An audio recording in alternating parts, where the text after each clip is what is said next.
میں قصوری صاحب آپ سے فورن پالیسی کے پوائنٹ آف ویو سے بھی، کیونکہ آپ نے بہت قریب سے ان معاملات کو دیکھا ہے، ایک سخت بیانیہ نریندر مودی کے حوالے سے، پرسنلی وزیر اعظم مودی کے حوالے سے، آر ایس ایس کے حوالے سے، پھر کشمیر میں جو ہو رہا ہے بہت ہی کیٹیگوریکل ٹرمز میں دو ٹوک الفاظ میں بات کی ہے، پھر دنیا کو بھی کہا ہے کہ آپ ابھی سمجھ نہیں رہے ہیں، یہ جو ہوگا پھر اس میں بلڈ بات ہوگا، دو نیوکلیئر طاقتیں ہیں اور میں دھمکی نہیں دے رہا، میں ڈرا رہا ہوں کہ کیا معاملہ ہوگا۔ آپ کے خیال میں سفارتی پوائنٹ آف ویو سے بھی ایک بہترین انداز میں پوائنٹ آف ویو پیش کیا وزیر اعظم عمران خان نے، آپ کیا کہیے گا؟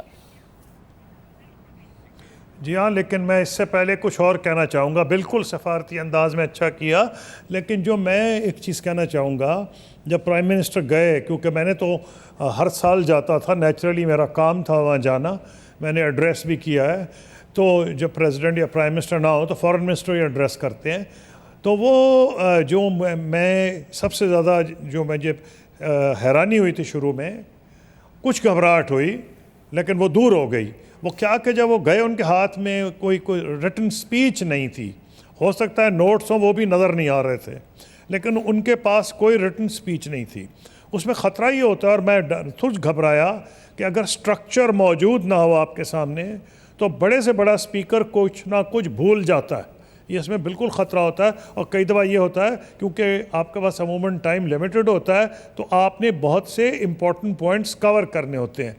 لیکن جب وہ بولنے لگے، اچھا ایڈوانٹیج فی البدی تقریر کا یہ ہوتا ہے کہ وہ لوگوں کے دلوں میں جاتی ہے، نقصان میں نے آپ کو بتا دیا ہے کہ آپ کئی پوائنٹس اوور لک کر سکتے ہیں، لیکن جو میں حیران ہوا ہوں کہ کشمیر کے سلسلے میں جو بھی ممکن پوائنٹس تھے، آپ نے آغاز میں کہا چوتھے نمبر پہ، تو اس پہ میں کامنٹ کرنا چاہوں گا۔ ہوتا یہ ہے کہ جب آپ جاتے ہیں یونائٹڈ نیشنز جنرل اسمبلی میں تو یہ ایک انٹرنیشنل فورم ہے، تو ایک ٹریڈیشن ہے کہ آپ جو انٹرنیشنل ایشوز ہیں ان کو اوور لک نہیں کرتے اور آپ ان کا ذکر کرتے ہیں، لیکن جو میکسیمم ٹائم اور جو میکسیمم فورس تھا وہ کشمیر پہ تھا، اور جس لاجک کے ساتھ وہ آیا ہے، جس طرح انفولڈ ہوا ہے، اس میں پہلے انڈیا والے یہ اعتراض کر رہے تھے کہ جناب یہ دیکھیں یہ تو ایٹمی جنگ کی دھمکی دے رہا ہے پاکستان، یہ تو ارریسپانسبل ملک ہے، لیکن جس طرح انہوں نے آج بات کی ان کا کوئی دھمکی نہیں دے رہا، باقاعدہ ایک پورا سین کھینچ دیا جیسے کوئی ڈرامٹسٹ کھینچتا ہے کہ یہ ہوگا، کرفیو اٹھے گا، لوگ نکلیں گے،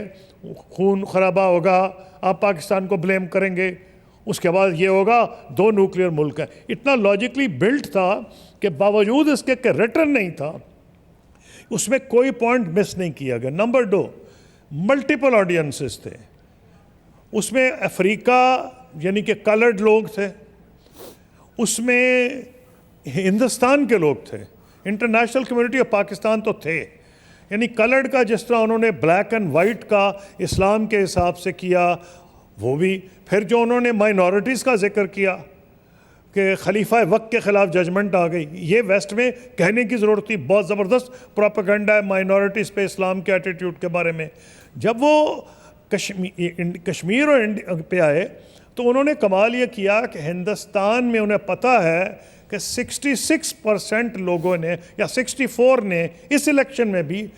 بی جے پی کو ووٹ نہیں دیا۔ پچھلی دفعہ 31% ملے تھے، بی جے پی جیت گئی تھی، اب کہ اس نے 36 لیے ہیں، 64% لوگ ووٹ اس کے پیچھے ہیں۔ لیکن مودی صاحب نے ڈرا کے میڈیا کو اتنا سہما دیا ہے، میں انڈین میڈیا کو اچھی طرح جانتا ہوں کیونکہ 5 سال میرا کلوز انٹریکشن تھا as foreign minister of Pakistan, تو انہوں کو دھمکا دیا ہے، میں ذاتی طور پہ جانتا ہوں، میں نے ان سے بات بھی کی ہے، لیکن جو انہوں نے بات کی وہ ایکچولی وہ کی جو 64% نان بی جے پی والے پسند کریں گے، یعنی انہوں نے کہا گریٹ مہاتما گاندھی۔ ہو سکتا ہے پاکستان میں کچھ لوگ کہہ دیں جی آپ کو، لوگ اعتراض برائے اعتراض کرتے ہیں، لیکن وہ انڈینز کو اپیل کیا۔ پھر انہوں نے جب آر ایس ایس کا ذکر کیا، بیک گراؤنڈ، وہ جو آر ایس ایس کے سپورٹرز ہیں، اور یاد رکھیں کہ جنہوں نے بی جے پی کو ووٹ دیا ہے ان میں صرف 11 یا 13% آر ایس ایس کے سپورٹرز ہیں، باقی یہ سوچ کے آئے تھے کہ مودی صاحب بڑی ترقی کرائیں گے۔ اتنے ملٹیپل آڈینسز کو ایڈریس کر کے، کیونکہ یہ آسان کام نہیں ہے، میں سمجھتا ہوں it was delivered effectively, and despite the fact کہ ریٹرن نہیں تھی، میں تو سمجھتا ہوں کہ بڑی ایک ایکسٹراڈنری اسپیچ تھی اس لحاظ سے۔ ریٹن اسپیچ کے اپنے فائدے ہوتے ہیں، یہ انہوں نے رسک لیا کہ انہوں نے نہیں کی ریٹن سپیچ UN کے فورم میں، لیکن ڈیویڈنڈ یہ ان کو فائدہ یہ ہوا کہ ان کے دل سے بات نکلی، لیکن سیکوینشلی اور لاجیکلی. بہت شکریہ. خورشید قصوری صاحب ہمارے ساتھ موجود تھے.